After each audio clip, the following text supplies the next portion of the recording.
Hey y'all, once again I got another short message to deliver. It should have been delivered last week, but a lot of things got in the way. Once again, spirit of fear. I do not like being on camera, and writing it took too long, so the Lord nailed it on the head today that it's going to be done today because somebody may need it today. So before I even go back into work, before I even go to the gym this afternoon, I gotta let you guys know what the Lord put on my heart. So I don't know if everybody's familiar with this particular story, but last week I want to say it was Wednesday, I saw a post on Facebook, and it was the title was called Pray for Your Prodigals. Now, a lot of you guys that are familiar with the Bible know the story of the prodigal son. And if you don't know the story of the prodigal son, let me just sum it up to you really quickly. Okay, so the story of the prodigal son is found in Luke 15 and 11. Well, 11 verses to 32. It's a pretty short but pretty impactful story of two brothers, one king. Both of them have inheritance to the kingdom, of course, and other inheritance. And the youngest brother decided to just go up to the king one day and be like, hey, all that money that you promised me, I want that up front. So if you could just deliver that to me now, that'd be great, because I just want to have my inheritance. And the king, being a loving dad that he is, was like, okay, well, that's what you want, and so be it. Here's all your inheritance. So the youngest son goes out, and like a person who hits a lotto or wins a scratch off and receives a lot of money, goes and does the unbelievable. He goes out to another land, he parties, he drinks, he has a lot of relations with a lot of women, and he is just living his best life. Well, just like how it is when we have the rose-tinted glasses when it comes to the lust and the desire of the flesh, which is one of the things being greed and gluttony and basically the lucrative amounts of money that we receive. Once he lost all the money and it ran out, all those people that were around him for the money, all the people that were surrounding him due to the glamorous lifestyle and extravagant lifestyle that he was living, which is the meaning of prodigal, they left him. And when they left him with nothing, because he had nothing. And once he had nothing, he just, the land that he was in had a famine, so meaning there was no food. So he had to go around in foreign lands looking for work. One guy decided to give him a job, and he was just like, you can work here with these pigs and working around with the slop, and also that's what you're going to eat. So, yeah, because we ain't got no food, and if we do have enough, it's not for you. So the prince finally has the moment where he's working with the pigs, knees deep in slop, and looking at the slop like, I don't want to eat this, has what we like to call famously a come to Jesus moment. He sits and he thinks about, wow, when I was back at home with my brother and the king, my father had food, spreads waiting for us. We had comfort being at home, more blessings than I could even imagine. And here I am sitting out here with pigs and slop, basically just blew away all the inheritance that I could ever receive. There's no way that daddy will take me back into the kingdom, because I'm at my lowest point right now. And even if I return, I know I'm going to have to let him know I'm sorry and see if forgiveness gets me that way. So he goes back home. Well, he's on the way home, walking through the wilderness. And before he even gets to the kingdom, this part is so beautiful. Before he even gets to the kingdom, the king is looking outside the gates and the windows, or wherever he's looking at, and he sees his son literally not even like a football yard or so. They said he saw him from a distance, wandering, coming back home. The king leaves where he's at, runs down the stairs, goes outside the gates, and runs to greet his son. And his son is just first of all, whoa, all right, you're not mad at me? That's kind of weird, but Father, I want to, apologize to you, and I'm sorry for all the inheritance and the money that I asked from you. I literally blew it away. I'm not worthy to be in your presence right now. I'm so sorry. I literally was being irresponsible. I suck. And the king literally overlooked and overheard all that, took his son, grabbed him close, hugged him and embraced him, full of slop and everything. He didn't even care.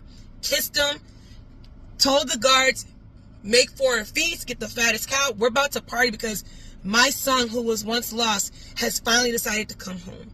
brings him into the home. They clean him up. He puts the kingdom ring back on his finger, dresses him in a nice robe, tells him to sit at the dinner spread. We're going to have music and basically have a whole party for you coming back home. Because that's all that truly matters, is that my son has returned. And they have this beautiful, lavish party for him. He's feeling, overjoyed that he's back to being in his father's good graces. But, of course, to every joyful story, there's always a weird downside to the story. So remember I told you there were 2 sons. So the other brother, who was the oldest, looked out, heard the music playing and the joyful laughter, went up to his father. The king was like, yo, what is all this about?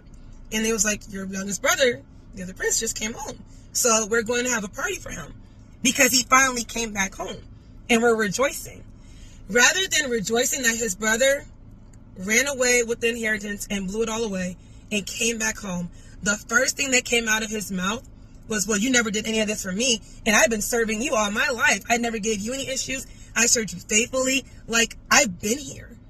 And this is what he gets? He walked away with all the money, blew it away, and I get nothing? I get nothing like this. But him, who went out there with prostitutes, and it literally says prostitutes, I was like, oh, yikes.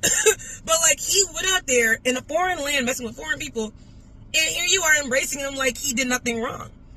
And the king was looking at him, was like, you are literally missing the point. The point is not what he did. It's the fact that he had time to turn away from where he was at and to come back home where I can see him and take care of him. Now, remember I told you, the Lord had put this on my heart for a reason. And that post came for a reason. If I had to name this message, it would literally be the prodigal's homecoming.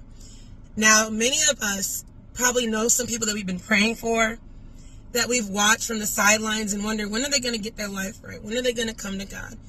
Or maybe you are that prodigal son and you don't feel like you're worthy enough to come home because I'm still struggling with this addiction. I'm still struggling with this broken relationship cycle. Or I'm still out here using profane language, drinking and partying and smoking weed and just doing all kind of crazy stuff, practicing witchcraft, everything. I'm still living a sexually immoral life. There's no way God has a place for me. Well, if you look at that story, that whole story is literally a simile and a personification of how the Father sees us. The way that king embraced his son that went away and had inheritance right there in the kingdom, but he went to go find it elsewhere. That's no different than God watching you go after the lustful desires of this earth and all these treasures within it, but they're all temporary, waiting for you to finally drain them all out till you're unfulfilled. And yet he still has this open gates waiting for you to come back home. Like, if the king could take a prince after literally blowing away all that money, all the inheritance, what makes you think you're less than coming back home to the kingdom? You can choose to be saved and come back home and receive salvation. It's the freest gift. You're not going to be perfect either when you start, and you're going to stumble. As long as you believe in your heart who the Lord Jesus is, there's always room for you at the table in the feast. So don't worry about the other Christians who aren't doing a good job, who look at you and they're like, you're not deserving of coming back home to the Father because you're still struggling with this. All of us are still struggling with something at the end of the day. I myself included. Like, everybody has a thorn in their side. Whether you're a mature Christian or a brand new Christian, you're never going to be perfect. And your life in salvation, your faith walk is never going to be completed until you hear, well done, my fellow servant. So you're not going to start off like everybody else who's been in the game, who probably started getting saved at 15 or even as late as 78. Your walk is your walk, and how he calls you is how he calls you. But he also knows every single detail of his child. He knows that you struggle in that area. But if you come to him, he can help you with that area. That's the thing that people miss out on. It's not about being perfect in front of the Lord. It's about coming imperfect to him and asking him, can you help me in this area? You don't have to walk a life full of distress, anxiety, and worry and think that, oh, well, Jesus is my last resort. He could be your first resort.